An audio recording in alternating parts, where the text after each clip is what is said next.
একজন মহিলা প্রশ্ন করছে, লা হাওলা ওয়ালা কুওয়াতা ইল্লা বিল্লাহ, প্রশ্ন করছে যে জান্নাতে পুরুষদেরকে আল্লাহ হুর দিবেন 70টা। আমি বললাম যে হ্যাঁ দিবেন। তো আল্লাহর কাছে কি দোয়া করা যাবে যে আমার হাজবেন্ড জান্নাতে গেলে তুমি ওই জান্নাতে আমাকে রেখো না? বুঝেননি মনে হয় কথাটা আপনারা? যেহেতু জান্নাতে গেলে কয়টা হুর পাবে? 70টা। সেও জান্নাতে যেতে চায় কিন্তু স্বামীর সাথে থাকবে না। কি জন্য থাকবে না? ও কয়টা পাবে? 70টা পাবে। আমি বললাম যে আপনি এই প্রশ্নটা তৈরি করেছেন কত বছর যাবত? মানে এইরকম প্রশ্ন সাজানোর একটা ব্রেন লাগবে, কিন্তু ব্রেন লাগবে না? কত সুন্দর করে সাজিয়েছে, চিন্তা করতে পারছেন? জান্নাতে স্বামীও যাক তাতেও রাজি, নিজেও যাবে তাতেও রাজি, কিন্তু স্বামী যেহেতু পাবে কয়টা? যেহেতু দিবেন কে? আল্লাহ। এখানে তো কাটছাট করতে পারছেন না তিনি। দুনিয়াতে ঝগড়া ঝাঁটি মামলা টামলা অনেক কিছুই করছেন, এখানে অনেক কিছু করে, কিন্তু কিয়ামতের দিন জান্নাতে তো পারবেন না। এইভাবে কি দোয়া করা যাবে? আল্লাহ আমার স্বামীকে তুমি যে জান্নাতে রাখবে ওই জান্নাতে আমাকে রেখো না। আপনারা শুনেছেন এই প্রশ্নগুলো শুনেছেন? জীবনে শুনেননি কোনোদিন এটা। তবে এই ধরনের প্রশ্ন করে তারা। আমি বললাম যে আপনার এটা নোংরা মানসিকতা। আমি আমার হাজবেন্ডের সাথে কেউ থাকলে এটা মেনে নিতে পারবো না। যে এটা দুনিয়া, জান্নাত তোর না, এটা এটা তোর জান্নাত না। এই জন্য সৌদি আরবের মহিলারা স্বামীকে 4টা আরো 3টা বিয়ে করতে বাধা দেয় না কেন জানেন? এর কারণ আছে, অন্য কোনো কারণ না, কারণ একটা,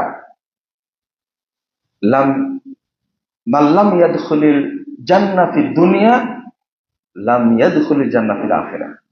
যে ব্যক্তি দুনিয়াতে জান্নাতে বসবাস করতে পারবে না সে পরকালেও জান্নাতে ঢুকতে পারবে না।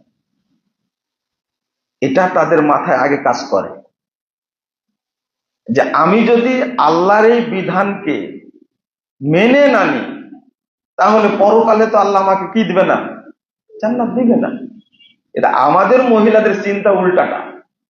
এখানে তো সহ্য করবো না, জান্নাতেও কি সহ্য করবো? মাশাআল্লাহ, এটা একটা বিশাল ধারণা। তো আমি বললাম যে আপনার ধারণাটা ভুল। আমি বলে দিই আপনাকে, সেটা হলো জান্নাতে একজন পুরুষ নরমাল মুমিন যিনি, সাধারণ মুমিন যিনি, তিনি পাবেন জান্নাতি হুর পাবেন 70টা। জান্নাতি হুর পাবেন কয়টা? 70টা। আর দুনিয়ার পাবেন 2টা। কয়টা হলো? 72টা। দুনিয়ার 2টা। আর তার যদি একটা ওয়াইফ থাকে জান্নাতি হলো ওইটাও পাবেন। যদি 2টা ওয়াইফ থাকে, 3টা থাকে। আলী রাদিয়াল্লাহু আনহুর ওয়াইফ ছিলেন 9টা। ফাতেমা রাদিয়াল্লাহু আনহা মারা যাওয়ার পরে আরো বিয়ে করেছিলেন।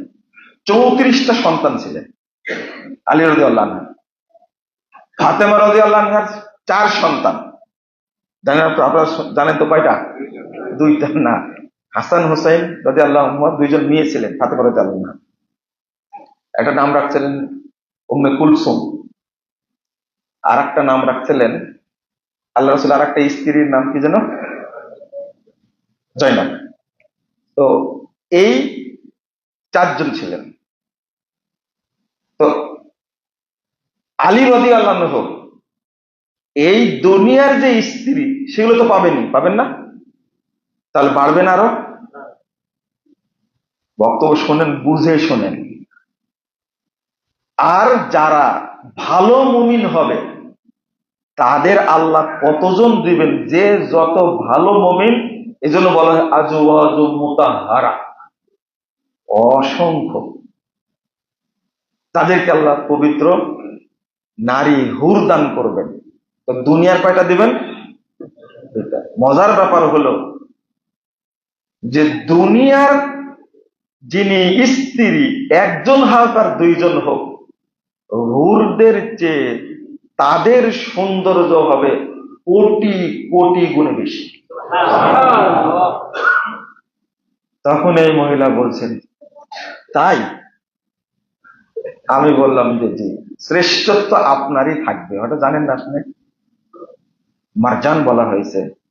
রাসূল সাল্লাল্লাহু আলাইহি ওয়াসাল্লাম বলছেন, দুনিয়ার স্ত্রীটাকে আল্লাহ এত সুন্দর করে দিবেন, যদি একজন কোন বর্ণনা কেউ কেউ বলছেন একজন 800 পাবে, একজন 700 পাবে, 100 স্ত্রী পাবে, এরকম আছে আরো বেশি, 1000 স্ত্রী পাবে, গ্রেড অনুযায়ী। বুঝতে পারলেন তো? আপনি যেটা শুনছেন, জান্নাতে গেলেই কয়টা হুর পাবে না, এটা ঠিক না। নিম্নে কয়টা? 70টা। দুনিয়ার কয়টা? 2টা। তাহলে 72টা হলো। আর স্ত্রী যেগুলো থাকবে এইগুলো মিলে হলো নরমাল। যারা ভালো মুমিন তাদের স্ত্রী আরো বেশি থাকবে। বুঝাতে পারলাম কি? এবার মহিলারা চিন্তা করবে, তা আরো বিপদ হয়ে গেল। তাহলে মুজাফফর বিন মুহসিন শুধু বিপদই চাপিয়ে দেয়। এতদূর শুনলাম কোনটা? হ্যাঁ, স্ত্রী আল্লাহ কয়টা দিবেন আপনাকে, নিম্নের কথাটা বললাম আপনাকে। ভালো মুমিন হলে ভালো, স্ত্রী আরো বেশি পাবেন আপনি।